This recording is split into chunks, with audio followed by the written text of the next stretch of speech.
Salam alaikum. Aujourd'hui, on va s'intéresser à un chapitre important de la pathologie cardiovasculaire, en l'occurrence les syndromes coronariens aigus et les complications de la fracture du myocarde. Différentes formes cliniques de la maladie coronaire passent de la douleur classique d'effort, c'est une longueur d'effort, à la mort subite en passant par les syndromes coronariens aigus et les cardiopathies ischémiques avec insuffisance cardiaque. Pour ce qui est de la classification syndrome coronarien aigu, on a une ancienne classification qui est toujours de mise, mais beaucoup plus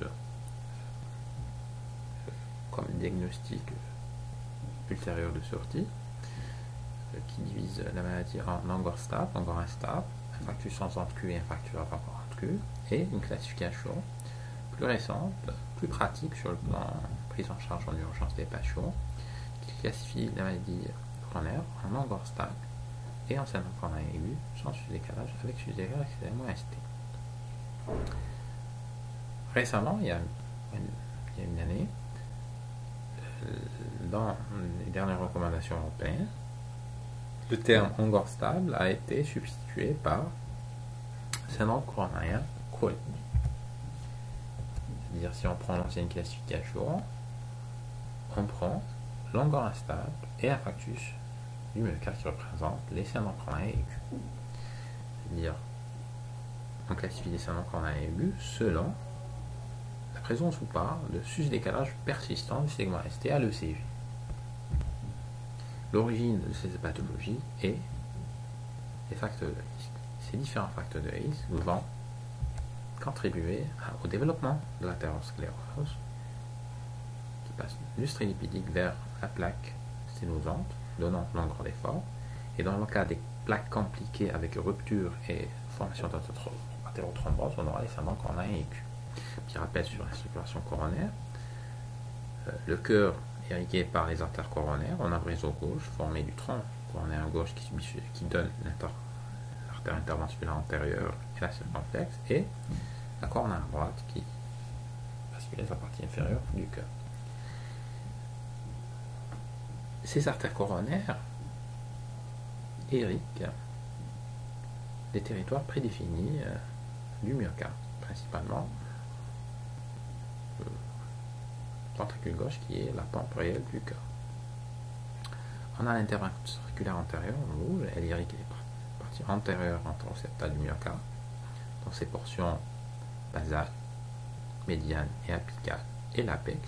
L'artère circonflexe en bleu irrigue les parois latérales, et l'artère coronaire droite pour plus par l'inférieur.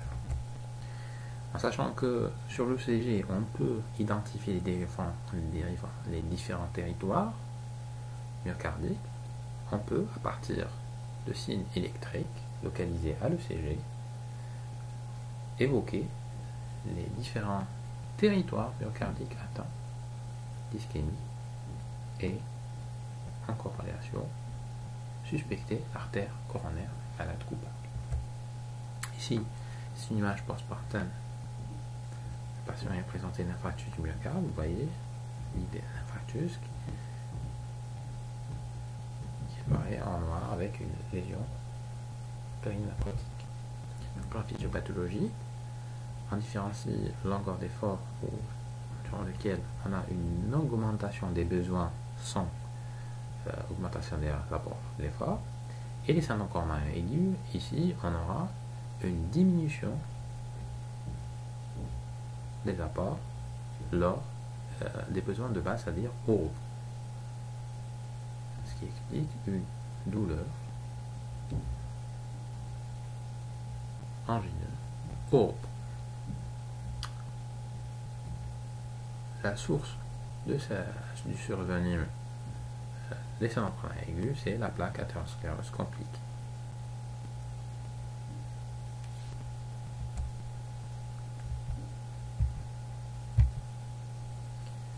Dans les syndromes coronariens aigus avec sus-décalage de segment ST, la rupture de plaque aboutira à une athérothrombose et occlusion totale de l'artère. Dans les syndromes coronariens aigus sans sus-décalage segment ST, l'athérothrombose donne un thrombus non totalement occlusif. Et dans le syndrome coronarien aigu, sensus décalage segment ST, c'est beaucoup plus les embolisations distales qui font qu'on ait ou pas des troponines élevées. Dans l'ongle instable, bien entendu, c'est une plaque sténosante qui diminue les apports lors de l'effort. Les syndromes coronariens aigus, cette classification est basée en premier lieu sur le CG, c'est-à-dire devant des symptômes évoquant un syndrome coronarien aigu, c'est-à-dire douleur thoracique et ses équivalents. On fait un électrocardiogramme. En présence d'élévation segment ST, c'est la définition même persistante segment ST de syndrome coronarien avec sensus décalage segment ST, c'est le classique infarctus avec ampule. En l'absence d'élévation persistante segment ST, on aura deux cas de figure. Et soit l'angor instable, soit l'infarctus sans sens-cul, c'est-à-dire insténie. Et pour faire la part des choses ici, on a besoin des marqueurs de nécrose. C'est-à-dire, s'ils sont positifs, témoignant d'une nécrose, c'est le insténie, infarctus sans sens-cul. Si les marqueurs de nécrose sont négatifs, on est devant un angor instable. Les syndromes coronariens aigus se traduisent généralement par des symptômes de repos. C'est une plaque sténosante, flux de repos qui est insuffisant. C'est-à-dire on aura, pour les besoins de base, une douleur thoracique due à une diminution des apports au repos. Le syndrome coronarien aigu, comme son nom l'indique, c'est un syndrome qui regroupe trois entités. La symptomatologie fonctionnelle, en l'occurrence la douleur thoracique, les signes électriques et les marqueurs biologiques de nécrose cellulaire qu'on verra par la suite, principalement troponines.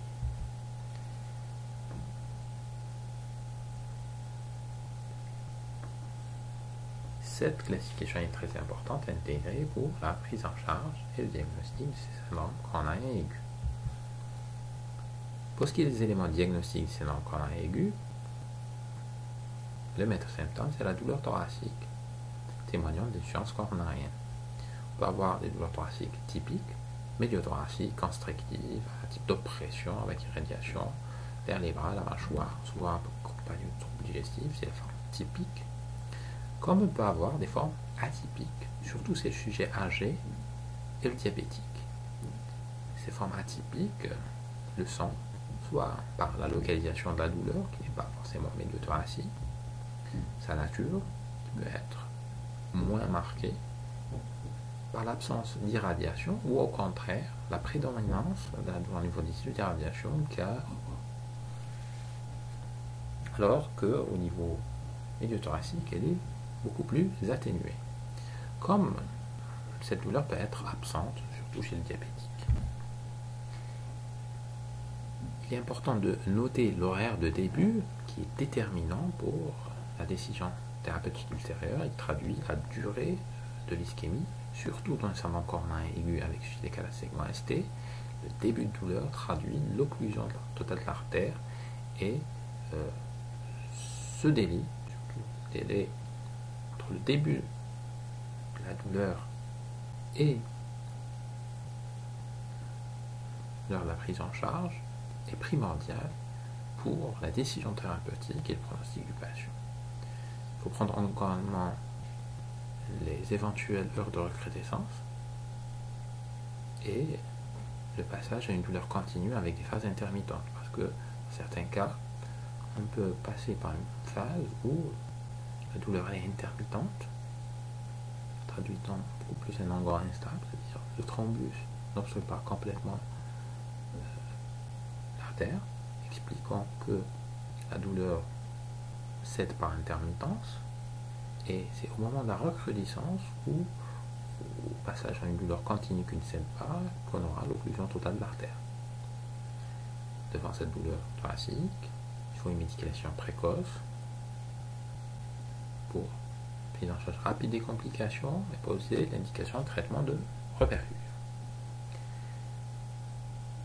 En présence de douleur thoracique chez un patient lambda, il est important de préciser ces facteurs de risque. C'est les facteurs de risque d'athérosclérose, en l'occurrence les antécédents coronariens et personnels, le tabagisme, l'hypercholestérolémie, l'hypertension, le diabète, la ménopause et les antécédents coronariens de famille. Ces facteurs sont importants parce que ils vont nous permettre de donner une évaluation de la probabilité de survenue de maladie coronarienne sur ce sujet. Ces facteurs de risque associés à son âge donnera une probabilité de maladie coronaire. Je m'explique. Par exemple, une douleur thoracique chez une jeune femme de 20 ans sans facteur de risque n'a pas la même valeur qu'une douleur thoracique chez un sujet âgé de plus de 60 ans, 65 ans qui est fumeur, hypertendu, diabétique.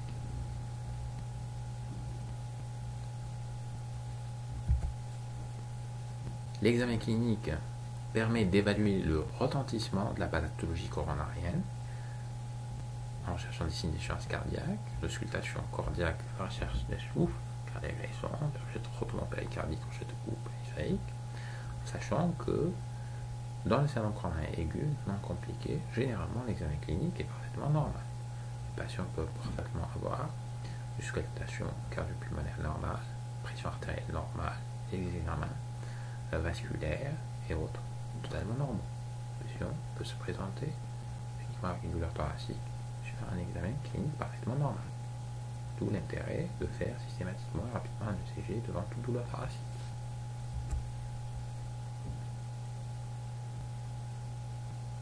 Toute douleur thoracique évoquant un syndrome coronarien aigu doit bénéficier d'un ECG dans les meilleurs délais, un ECG complet, 18 dérivations regroupant les 12 dérivations standards, plus les dérivations du ventricule droit et postérieur. Cet ECG est, si nécessaire, renouvelé et comparé avec les anciens ECG de référence pour déceler d'éventuelles modifications. On aura devant les syndromes coronariens aigus deux cas de figure. Syndrome coronarien avec sus-décalage persistant segment ST. Sus-décalage segment ST dont au moins deux dérivations, parce qu'il faut au moins deux dérivations contiguës pour traduire un territoire myocardique vasculaire. Le sus-décalage doit être supérieur à 0,2 mV dans les dérivations précordiales ou supérieur à 0,1 mV dans les dérivations périphériques. Un équivalent de ce syndrome coronarien avec sus-décalage segment ST, c'est le PBG, le bloc de broche récent. Présente une douleur thoracique. Le deuxième cas de figure, c'est le syndrome coronarien aigu sans sus-décalage persistant segment ST. Et ici, on a sur le plan électrique, soit un sus-décalage transistoire segment ST, soit un sous-décalage segment ST, soit des anomalies isolées de T. Pour les marqueurs biologiques, le marqueur principal, qui est actuellement le seul retenu, c'est les troponines. Ils sont spécifiques, c'est le dosage biologique de référence, idéalement dans la forme ultrasensible. Dosage possible dès la phase préhospitalière, aucun intérêt pour la prise de décision dans le syndrome coronarien ST+, c'est-à-dire en cas de ST+, non pas un intérêt diagnostique, parce que dans la ST+, on a une douleur thoracique, on fait notre ECG, on a un sus-décalage persistant, ici on est sûr que c'est un syndrome coronarien aigu, c'est un infarctus en constitution, et les troponines n'auront aucun intérêt diagnostique. Par contre, ils ont un intérêt pronostique. Plus ils sont élevés, plus ça témoigne d'une nécrose étendue et bien entendu de plus mauvais pronostics. Dans le syndrome coronarien sans sus-décalage segment ST, il faut renouveler le dosage. Généralement, 2 dosages sont recommandés dans les 1 à 3 heures suivant le premier dosage négatif pour la forme ultrasensible et 4-6 heures pour les troponines standards.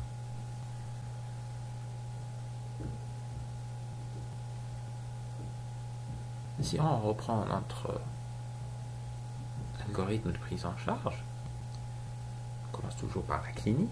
Le patient va se présenter généralement pour une douleur thoracique. On fait dans le meilleur délai un ECG. L'ECG nous donnera une classification aura soit une élévation persistante segment ST, et c'est le classique infarctus avec sus égal à segment ST. Ici, on n'a pas de problème diagnostique et c'est beaucoup plus une prise en charge thérapeutique qui doit être urgente. On a des anomalies segment ST ou des ANT, où on peut avoir un ECG normal. Et dans ce cas-là, le dosage des troponines ultrasensibles est important. Si elles sont positives, avec un contexte évoquant un syndrome coronaire aigu, c'est la définition même du syndrome coronaire, sans suite écrasée, c'est troponine positive, instémie ou infarctus sans enclume. Si elles sont initialement négatives, il faut faire un deuxième dosage. Si le délai de douleur remonte à moins de 6 heures. Et selon le résultat de ce deuxième dosage, s'il est positif,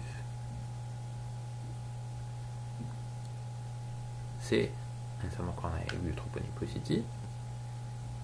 Si le dosage est négatif, ici, en fonction du contexte, on décide.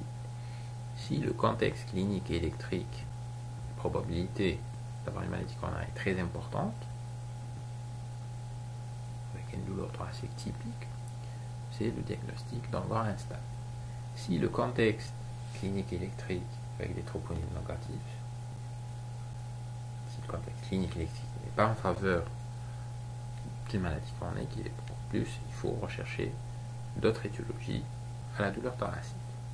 Si le début de douleur remonte à plus de 6 heures avec des troponines négatives, ici, un délai de 6 heures est généralement amplement suffisant devant une douleur thoracique pour une élévation de marqueurs de nécrose. C'est-à-dire, si les troponines sont négatives, généralement, elles sont négatives, et c'est là, on revient à la note clinique et à l'ECG en fonction de leur contribution, de leur forme typique ou pas. Le patient sera classé soit en angoisse instable, soit la probabilité que ce soit un syndrome coronaire aigu très faible, et on évoque d'autres diagnostics. La stratification du risque dans le syndrome coronaire aigu est un élément important. On peut pour cela utiliser des scores. Ça permet un triage précoce des patients et nous aide pour identifier les patients devant bénéficier d'une stratégie de reperfusion et d'une orientation d'une session intensive. Prise en charge du syndrome coronaire aigu par l'urgentiste. Le conditionnement du patient doit être rapide, voie veineuse, prélèvement biologique, surveillance électroscopique, monitorage, saturation, pression, évaluation de la douleur et test par trinitrine, avec une note importante, c'est la proximité immédiate d'un défibrillateur, sachant que parmi les complications redoutables des syndromes coronaires aigus, c'est les troubles de rythme grave, potentiellement mortels, en l'occurrence la fibrillation ventriculaire. Vous savez, c'est un trouble du rythme majeur, accompagné d'un arrêt cardio-circulatoire, qui ne peut récupérer qu'après choc électrique et externe. D'où l'intérêt de proximité immédiate des défibrillateurs pour un patient, douleur thoracique et pourquoi un syndrome coronaire aigu. On va commencer par le syndrome coronaire aigu avec suscité égal à segment ST, ST+. On a dit douleur angineuse typique, médiothoracique en barre, parfois bigastrite, irradiation vers l'épaule, avant-bras maljoie, type constrictif, angoissante. Intensité elle est variable, chronologie, selon le type d'angoisse. Il ne doit pas être atypique, il s'agit bigastrique ou limité aux irradiations, voire absence, situation diabétique. Voilà, douleur de repos permanente, accompagnée à l'ECG par la fameuse onde de parler sur décalage persistant.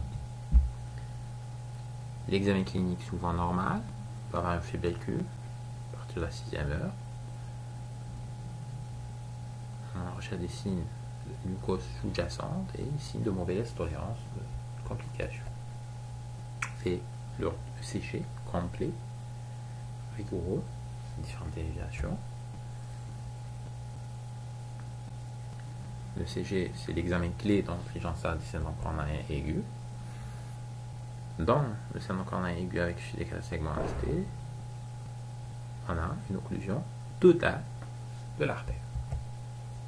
Et on aura le CG, principalement le suffisance décalage segment ST, avec la forme particulière des patients avec bloc de branche gauche, s'il est aigu, et ça, il peut être secondaire à une origine ischémique avec suffisance décalage segment ST. Sur le plan électrophysiologique, la lésion sous-épicardique va aboutir à des perturbations électriques de telle sorte qu'on aura un sus-décalage segment ST dont les dérivations en regard de la souffrance myocardique. Sur le plan chronologique, dans la phase initiale, on a des entrées amples, pointues, mais asymétriques.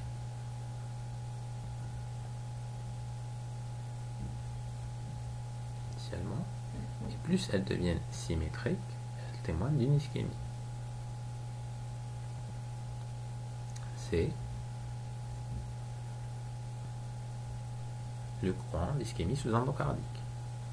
Par la suite, on aura la formation de pente bardée, suffisance décalage segment ST, dans ces dérivations avec surélévation du point J. Par la suite, on aura une accentuation du sus-décalage avec apparition d'anticus de nécrose.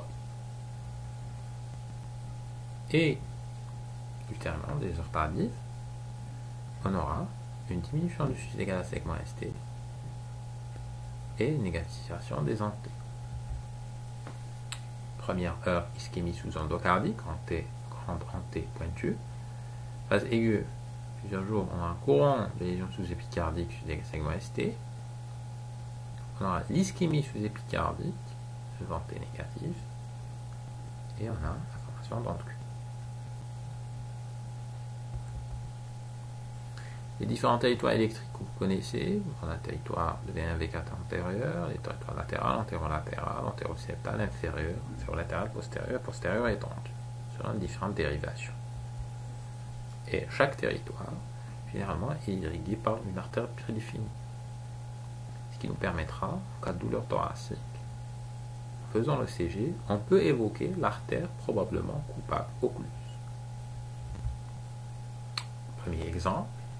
Cette ECG, vous voyez, on a un sus-décalage du segment ST dans la dérivation D2, D3, AVF, traduisant un IDM inférieur qui est ici à H4. Un deuxième exemple, ici, quand vous voyez, vous avez un sus-décalage segment ST dans les dérivations antérieures, V1, V2, V3, V4, V5, V6, D1 et AVS, c'est un IDM antéroseptal apical H10. Ici, vous avez un sus-décalage dans les dérivations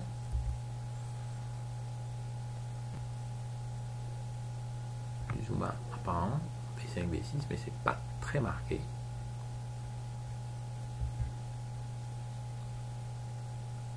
On a vu l'onde par D en V7, V8, V9, traduisant l'IDM postérieur. L'analyse de l'ECG est importante avec recherche du segment ST, recherche du miroir, et l'ECG sont à renouveler s'ils ne sont pas très probants initialement et comparés avec les ECG de référence.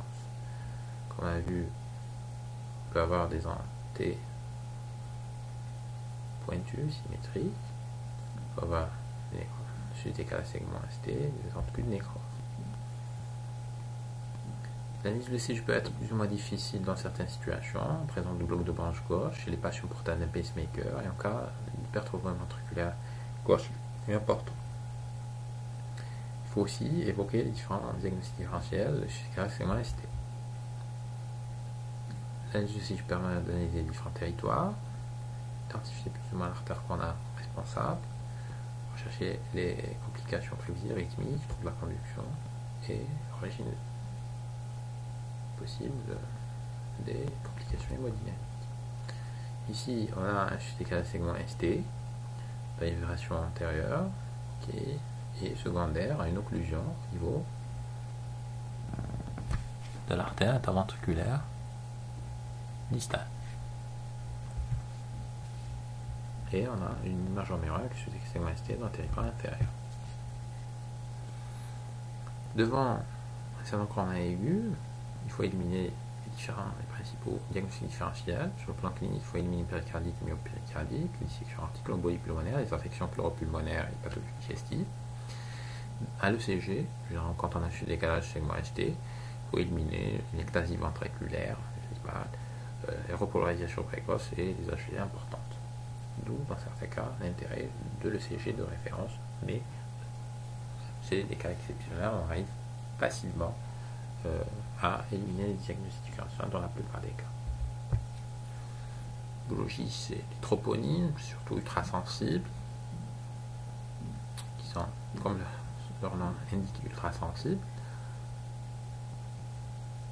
Permet de détecter petit infarctus, augmente à la moindre souffrance myocardique. C'est-à-dire qu'ils sont ultrasensibles et pas forcément très spécifiques. Au contraire. Mais leur objectif, c'est beaucoup plus de détecter, d'être sensible avec une valeur prédictive négative importante. Dans le cas de ST+, ils n'ont aucun intérêt diagnostique, ne doivent pas retarder la prise en charge, intérêt beaucoup plus pronostic. Ici, je vous ai mis une liste non exhaustive des causes éventuelle d'élévation de la troponine en dehors d'une chronopathie. Vous voyez une multitude de causes qui peuvent augmenter les troponines. L'échocardiographie est utile en cas de doute diagnostique, montre des troubles cinétiques segmentaires, ne doit pas retarder la prise en charge. Troubles cinétiques sont entendus surtout si le CG d'interprétation est difficile. Diagnostic permet de diagnostiquer une complication mécanique, c'est-à-dire surtout évoquée à l'examen clinique. Permet de mesurer les pressions pulmonaires, systolique, à distance, étude de la viabilité myocardique par écoute. Ici un exemple échocardiographique d'un patient qui a un infarctus du myocarde. Ici, de complications.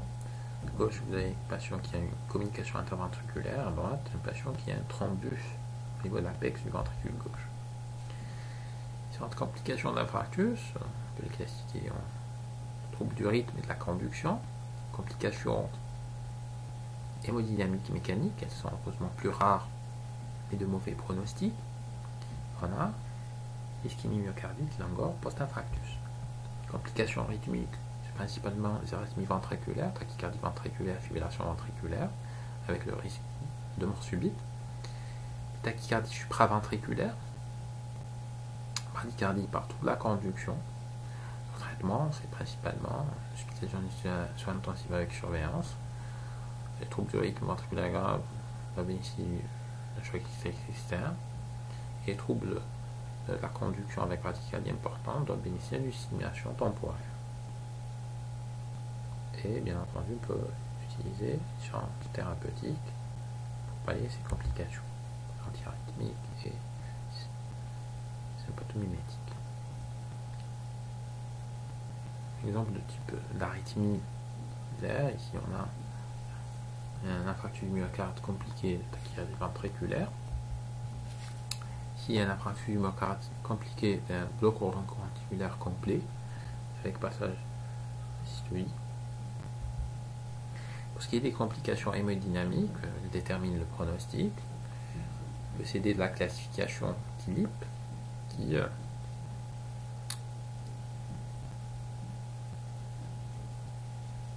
classifie les patients en 4 stades. TILIP 1, absence d'insuffisance cardiaque. TILIP 2, insuffisance cardiaque modérée. TILIP 3, œdème du poumon. Et TILIP 4, choc cardiogénique. Le choc cardiogénique peut être secondaire à une atteinte ventriculaire gauche, complique 5 à 10% des infarctus avec mortalité importante. On peut avoir choc cardiogène par atteinte droite, atteinte infarctus par des VD. Toujours importante, mais moins importante que la VG.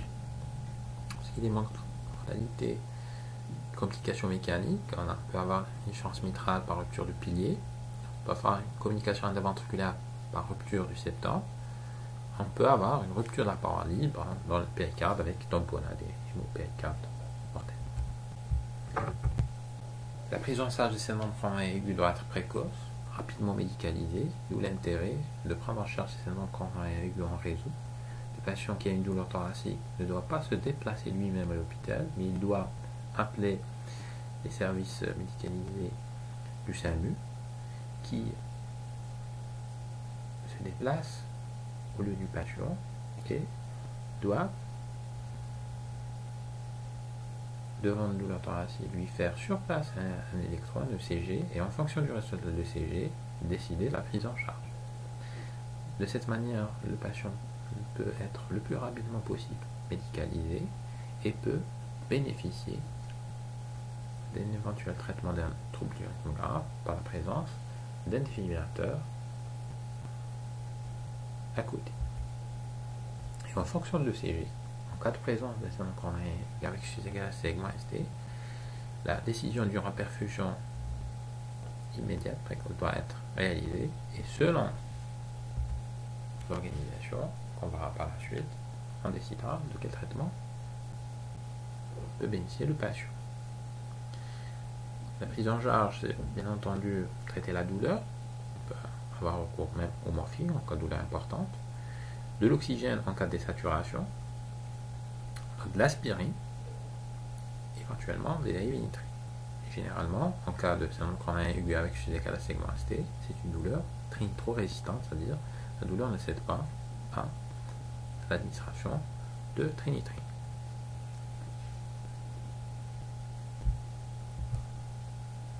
Pour ce qui est de la décision de la reperfusion, qui est le traitement même du syndrome coronary avec suffisance égale à segment ST, on a deux options. L'option numéro 1, le traitement, le gold standard, c'est l'angioplastie primaire, c'est-à-dire ouverture artère de manière mécanique.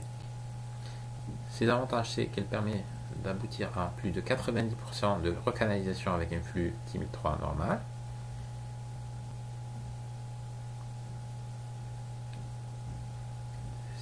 Ses inconvénients, c'est la logistique nécessaire pour se réaliser. Il faut que le patient soit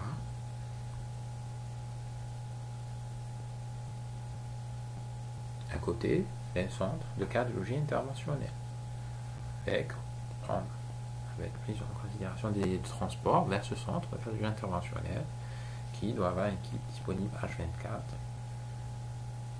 pour réaliser ce type de procédure. L'autre option, à défaut, on a la thrombolyse intraveineuse. Ces avantages peuvent être administrés précocement, en pré-hospitalier, c'est du SAMU, aux urgences, bien entendu en absence de contre-indication, parce que c'est un traitement puissant, potentiellement hémorragique. Elle permet d'avoir généralement 60% de localisation TIMI-3 et comme inconvénient, on a aussi les risques de complications hémorragiques.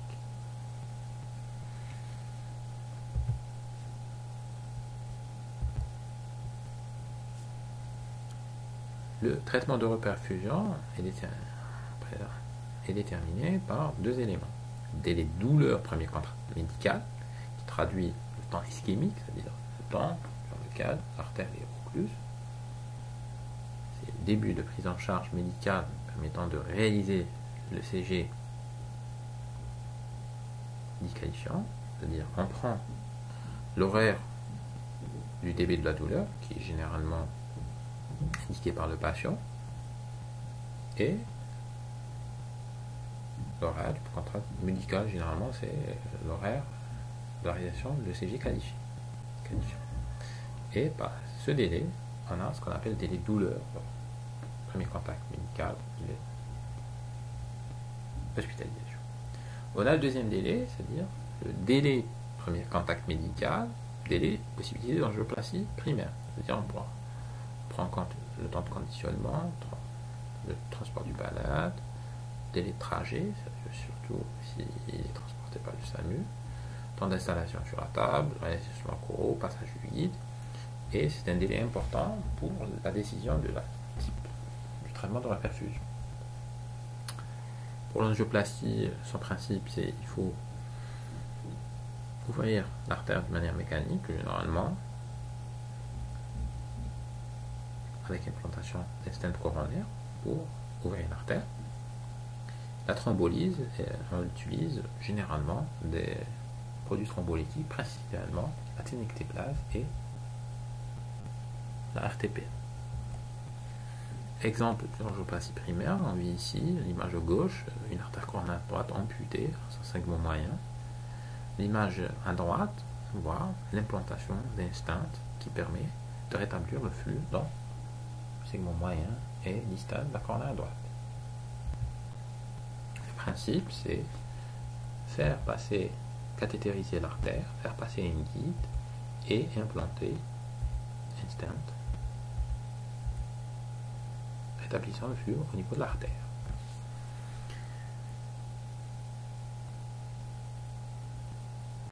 Les délais de prise en charge, donc les début de douleur et prise en charge du patient, sont très importants.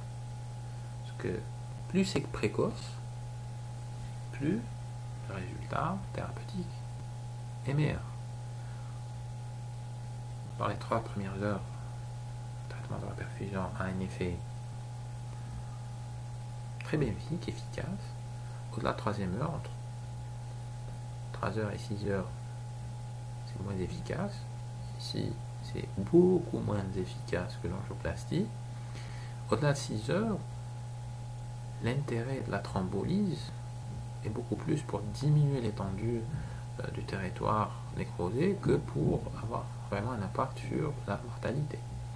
Alors que dans ce délai, l'angioplastie garde toujours un bénéfice sur la mortalité. Au-delà de 12 heures, la thrombolyse est beaucoup plus dangereuse par ses éventuelles complications que par le bénéfice qu'elle peut apporter. C'est-à-dire qu'au-delà de 12 heures, généralement, on ne thrombolise pas les patients.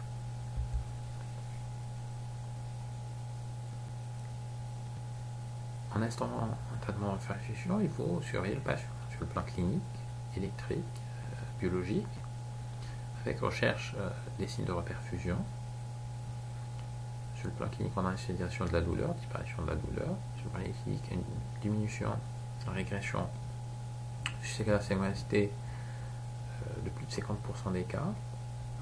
On peut aussi avoir des troubles du rythme à type de RIVA, rythme idioventriculaire accéléré, témoignant d'une éventuelle reperfusion. Sur le plan biologique, un pic enzymatique précoce peut témoigner d'une reperfusion précoce. Notre conduite à tenir devant un syndrome coronaire avec suscité à segment ST, c'est-à-dire il faut une reperfusion. Le choix du type de reperfusion dépend de où on est. Si le patient se présente où il est amené à un hôpital avec une possibilité d'avoir une intervention coronarienne percutanée, c'est-à-dire le patient doit bénéficier d'une angioplastie primaire dans les 60 minutes de sa prise en charge. C'est l'idéal, le gold standard prise en charge. Si le patient est pris en charge par un hôpital qui ne dispose pas de cardiologie interventionnelle et prise en charge du service des urgences, on doit calculer le délai entre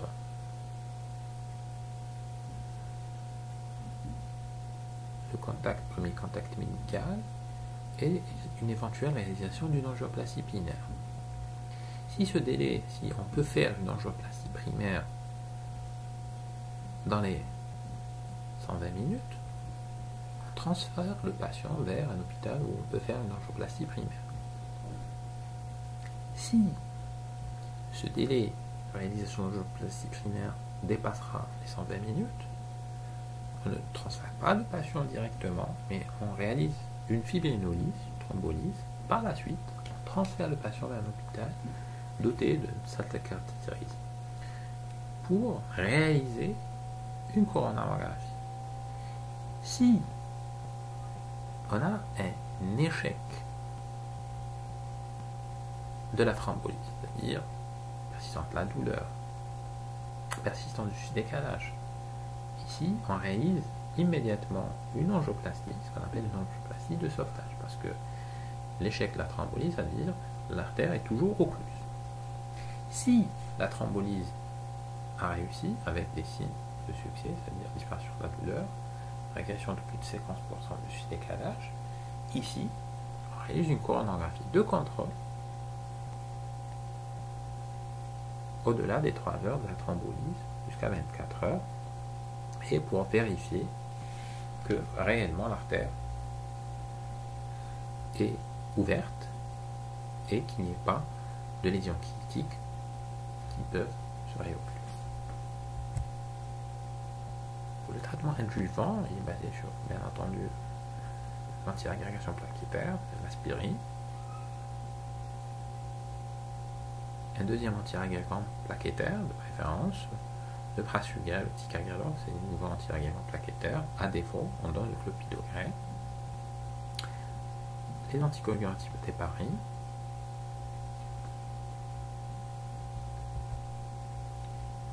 L'oxygénothérapie, c'est désaturation. Les bêta-bloquants, c'est-à-dire les indications, c'est surtout devant des troubles uriques, les exacerbations douloureuses, résistance aux antalgiques. Et les autres mesures, c'est l'emploi précoce de forte dose de statine pour agir sur la dyslipidémie. Pour tous ces médicaments, il faut toujours insister sur le respect des contre-indications. Pour ce qui est de la prise en charge des complications, les troubles du rythme doivent bénéficier d'une médicalisation précoce, présence d'un défibrillateur. Généralement, on commence, quand le patient est stable, par l'amiodarone, première intention. Si échec, défibrillation. Si le patient il est instable, c'est la défibrillation d'emblée. Prise en charge des bradycardies, troubles à conduction. Généralement, on utilise l'atropine, première intention. Si échec ou récidive, généralement, on passe à un traitement électrosystolique externe, stimulation temporaire. Cas d'infrastructure VD, pour améliorer l'hémodynamique du patient, généralement, on a recours à un remplissage prudent.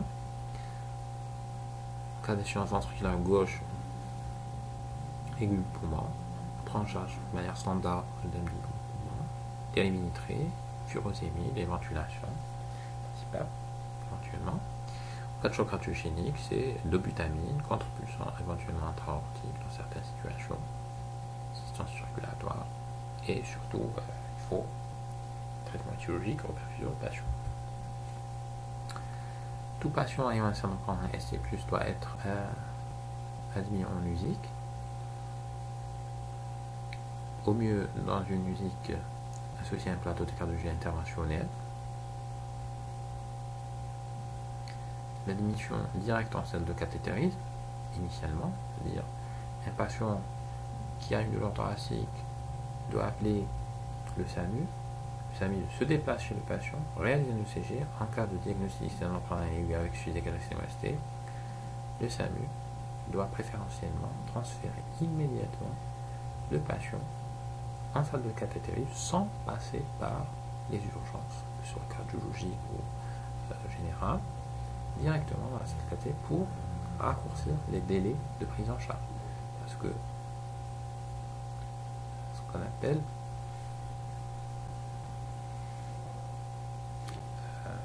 le terme des anglo-saxons, time is money.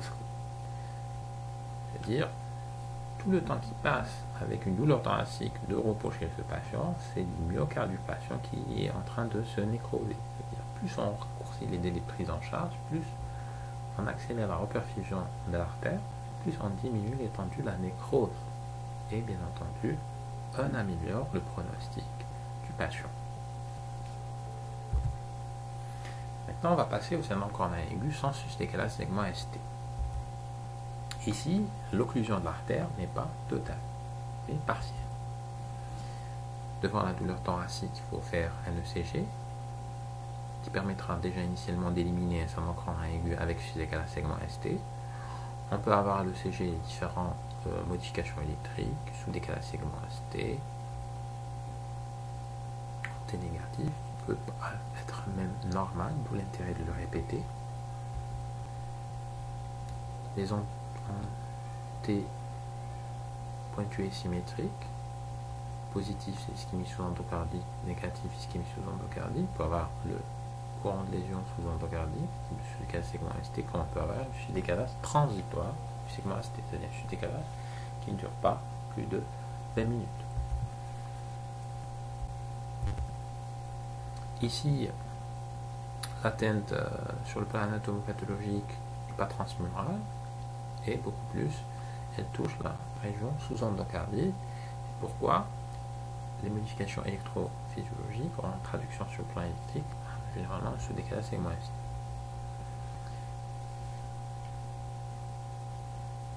Dans le longueur instable, par définition, on n'a pas d'élévation des enzymes cardiaques, alors que dans le NSTEMI, non-ST elevation myocardial infarction, l'infarctus ventriculaire, on a une élévation des ondes. Élévation des marqueurs de nécrose myocardique. Un élément important de syndrome coronal aigu sans suffisance décalage segment ST, c'est stratifier le risque. Il faut cibler les patients à haut risque, justifiant une stratégie thérapeutique agressive en milieu hospitalier. On a différents outils, c'est des scores, comme le score de TIMI ou le score de Hayes, ou les recommandations par exemple de l'ESC. Ces scores regroupent différents éléments, aidant au diagnostic, au pronostic de ces patients, et permettent de classifier généralement les patients à haut risque, patients à risque intermédiaire, faible risque. Le TIMI, le GRACE, plusieurs scores, indicateurs de risque. Il y a des éléments uniques, comme par exemple le diabète, l'élévation des troponines, sous les calcium ST, qui sont des marqueurs de gravité.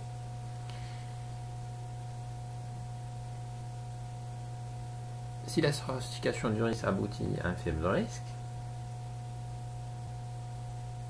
généralement, se base sur un traitement médical avec une évaluation non invasive du patient. Si la stratification du risque aboutit à un risque élevé, c'est l'indication d'une coronarographie avec revascularisation en urgence. Si le risque est intermédiaire, c'est traitement médical et coronarographie plus ou moins différée.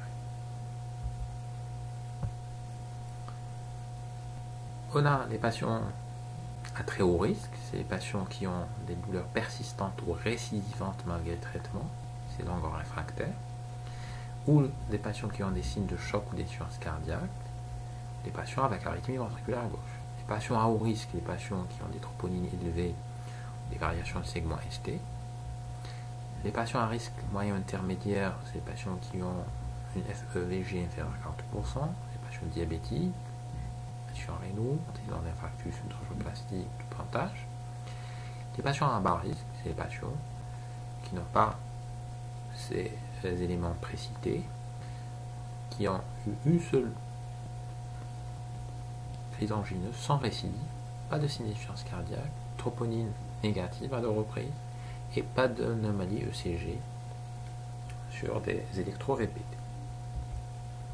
Selon cette stratification du risque, on va décider de l'attitude thérapeutique. Chez les patients à très haut risque, il faut réaliser une coronarographie dans les 2 heures, avec éventuel geste de revascularisation en fonction du résultat de leur coronarographie. Chez les patients à haut risque, il faut réaliser cette coronarographie dans les 24 heures. Chez les patients à risque intermédiaire, il faut réaliser cette coronarographie dans les 72 heures. Et chez les sujets à faible risque, généralement, la coronarographie n'est pas obligatoire. Généralement, on peut céder d'examens diagnostiques complémentaires non invasifs pour stratifier le patient. On peut voir à distance faire des tests d'ischémie ou faire un corps scanner pour confirmer ou infirmer l'éventualité à présent d'une maladie coronaire. Dans les syndromes coronariens aigus, généralement une douleur de repos, pas de suicide segmenté, tout point positif. Ici, il n'y a pas d'indication à une thrombolyse, pour la simple raison que le thrombus ici n'est pas occlusif. Dans le ST+, on thrombolyse pour liser ce thrombus, assurer une perfusion en aval, alors que dans le ST-, le thrombus n'est pas occlusif, et ici, la thrombolyse peut même être dangereuse, parce que liser un thrombus qui n'est pas occlusif peut favoriser son embolisation distale et obstruer les artères en aval. L'hospitalisation, généralement au moins de 5 jours, c'est des antalgiques, des héparines, et par la suite, on peut prescrire ce qu'on appelle le traitement basique, prévention secondaire, bêta-bloquant, aspirine, statine, inhibiteur de l'enzyme de conversion et le clopidogrel ou les nouveaux anti-P de Y12, ticagrelor, prasugrel. Ici, ce schéma illustre pourquoi on ne thrombolyse pas un syndrome coronarien sans suffisance de la ST. Dans la ST+, généralement on thrombolyse pour reperfuser l'artère, et même si ce thrombus embolise, on a toutes les chances, si on arrive à liser ce thrombus, de reperméabiliser les branches en distalité, même si on perd certaines branches, mais au moins on gagne la perfusion de certaines branches, alors qu'on a ST-, le thrombus n'est pas complètement occlusif, c'est-à-dire les artères en aval sont perfusées, le fait de thromboliser peut favoriser l'embolisation distale et on peut perdre certaines branches, transformer le ST- en ST+. Selon le résultat de la coronarographie, ça peut être une simple revascularisation à mise en place d'instant, peut avoir posé l'indication d'un pontage arthrocoronaire si on a des lésions multiples, multitranculaires complexes, soit on peut aboutir à un traitement médical pour des lésions étendues non vascularisables. Le traitement adjuvant, c'est idem que les syndromes avec ST+, avec certaines particularités. Et pour les anticoagulants, on peut utiliser du fentrapagus, on peut utiliser dans certains cas les anti-GP2B3A, c'est la forme agréable type d'antiagrément plaquettaire. Dans certaines situations, on a un risque thrombotique très élevé avec charge thrombotique importante pour la coronographie. Au décours de la phase aiguë, les syndromes coronariens aigus, il faut insister sur la prévention. Il faut contrôler les facteurs de risque cardiovasculaire, arrêt du tabac, traitement de la dyslipidémie, normalisation d'une éventuelle HTA, traitement du diabète, mise en place et titration des traitements d'éventuelle insuffisance cardiaque, inhibiteur de l'enzyme de conversion, bêta-bloquant, ralentir lorsqu'il existe d'autres sérum, recours aux autres médications antihistaminiques si nécessaire, la réhabilitation et la réadaptation cardiaque et évaluation de la capacité de travail pour une réinsertion socio-professionnelle, évaluation des antithrombotiques avec évaluation continue de risque hémorragique. Généralement on donne l'aspirine à vie et le deuxième antiagrément plaquettaire pendant une période médiane de 12 mois selon risque ischémique et hémorragique. Évaluer d'éventuelles revascularisations supplémentaires et évaluer les traitements spécifiques d'échéance cardiaque. Par exemple, nécessité de défibrillateurs implantables ou de système de synchronisation. Les principaux objectifs de la prise en charge du syndrome coronarien aigu sont diminution des délais de prise en charge, médication précoce, toute suspicion d'infarctus, réalisation d'une ECG dans toute suspicion de lobe thoracique, et doit permettre au plus grand nombre de patients de bénéficier précocement des traitements de reperfusion et bien entendu une orientation adaptée du syndrome coronarien aigu. L'idéal c'est de mettre en place des filières de soins pour la prise en charge rapide des syndromes coronariens aigus et adaptés.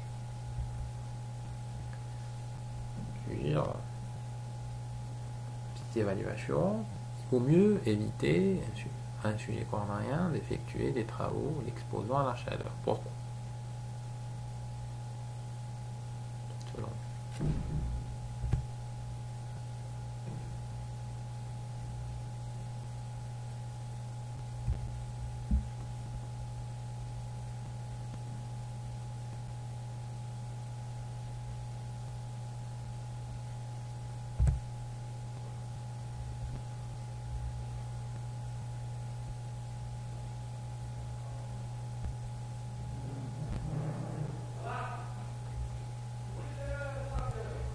En l'absence de maladie athéroscléreuse, l'angor peut être dû à des affections sauf une sténose mitrale.